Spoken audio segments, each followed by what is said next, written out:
khasaare halkaa ka dhacay anigoo ka wakiila madaxweynaha jamhuuriyadda Soomaaliland waxa la wareegtay xukuumadda inta xanuunsanaysana gacanta lagu haynaya intii dhimatayna waxay xuquuq lahayn xukuumadda la wareegtay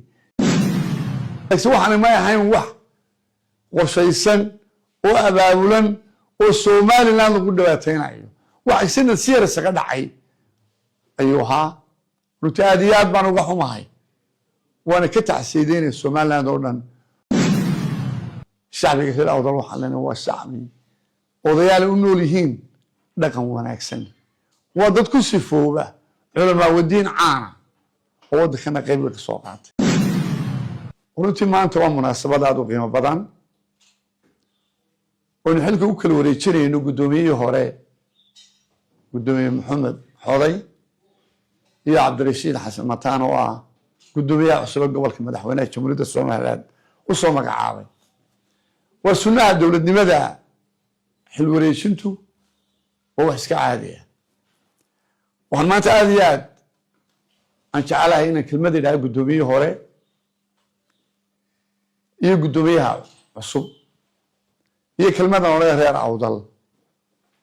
marka hore waxaan leenahay gudoomiyihii hore Maxamed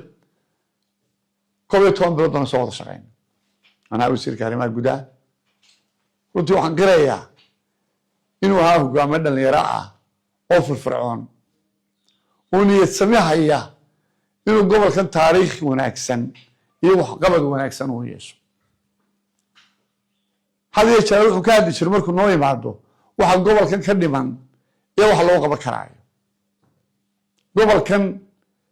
أهمية قارب ولي الصوماليلاند waxaa tusaale ah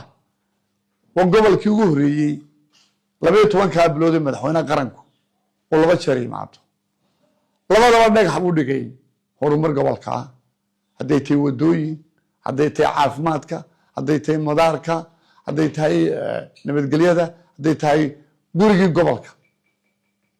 waxay tusaysaa qaranka ahmiyadda ay ugu fadhido gobolkan awda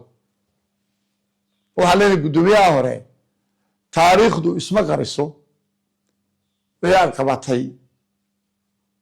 isee dadka u dhaqanteen taariikhda ka waramaysa waa nasiib inta ay joogto waa shaqo qeyr way dhacday waa wax iska qoran mas'uuliyadda way iska leedahay wuxuuna haday xagga rabbi ka qoran yihiin waa cid gaar lagu canaantan maaha mar walba way dhicay si kastoo looga hortago way dhicay waxaana laakiinse كل 12 bilood ويجي قالوا وسيرة وحنو سينا ريبوت لكن هو رمايو نبت قليلة قبل كان أوضل قبل وقول نبت قليلة وانا اكسن نبوها وانا حسوسنا هاي مركن قبل هذا الشيء ايو قالوا وسيرة نبا ويديو يري أوضل ميان ده وحير بلغ الشيئين مركن يستعمل هالي قالوا وحن مركن لقاته xoogaadan yaro TikTok oo meelaha ka damooyay gobolkaas oo gobolka uga xasiloon marka inta uu joogay accident-ka damooyay waxaan cilaaqaad wanaagsan salaadiinta iyo madax dhaqameedyada iyo dadka wada shaqeynaya wada tash walle aad iyo aad ayaan ugu mahadnaqayaa waxaan rajeynayaa qaranka xilka qofku markuu wareejiyo kamuu tagin inuu horumar badan ka qaado doono barasaabadu hadday xilka ka tagaan oo wasaaradda arrimaha gudaha way talooyin fara badan iyo way aragnimo badan ayay leeyihiin wasaaraddaas bal xidhiidhaya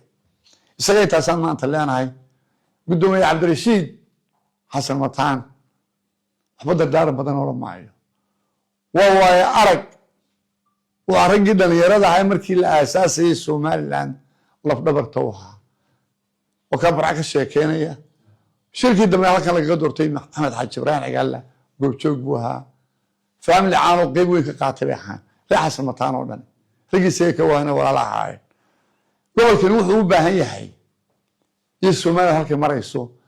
Cabdirashiid nin loo sharaxayo ma laakiin dadka reer awdalo ma leenay ninku hadduu aqoon la yimaado hadduu kalgacal la yimaado hadduu horumar la yimaado haddaan qofka lala shaqaynin waxba suurtagal ah laakiin wuxuu baa wax qaban karaya qofka lala shaqeeyo way waxa badan shacbiga inuu hogaansanaadaan ودقن نقلادان مغلان تلوي سقاطان ايدي اللي قدوني marka cabdirashiid waxaan kugu ducaynayaa halkaa uu kaga tagay maxamed inaad kor uga sii qaado sidaa la sheegay ciidamadan amnigu waa ciidamada ku filan gobolka wana rag madaxoo way arag badan leh wadankana kasoo wada shaqeeyey si dhowna gudoomiyihii hore ay wada shaqeey jireen adigana ducaan kugu rajaynayaa waxaan jecelahay reer awdal inay kelmad yar gaarsiiyo awdal waa meel taariikhi ah maabkeeduna taariikhda somaliland meeluu amni kaga yaala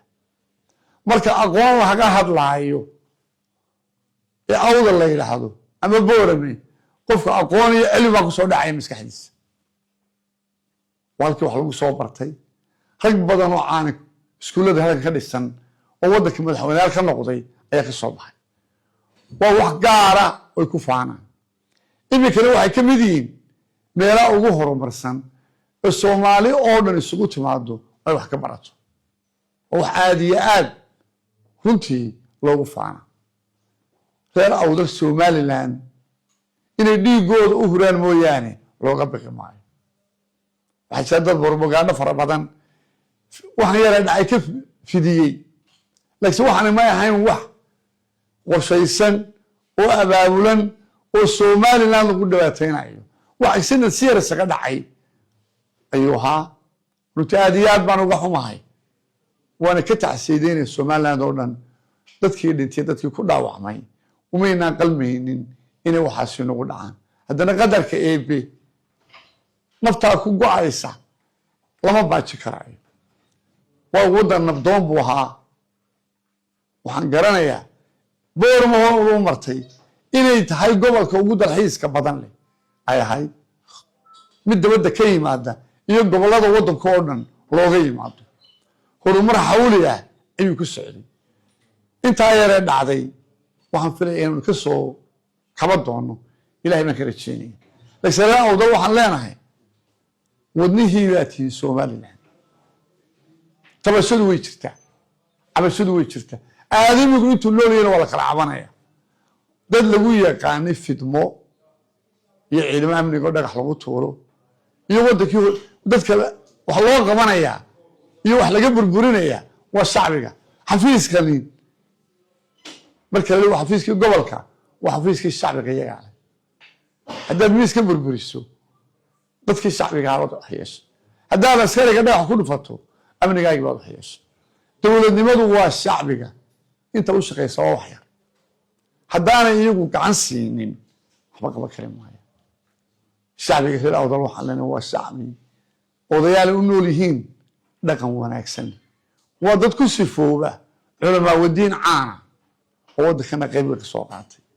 waa dad ku sifooba aqoonta somaliland oo sharaf u tahay saan u sheegay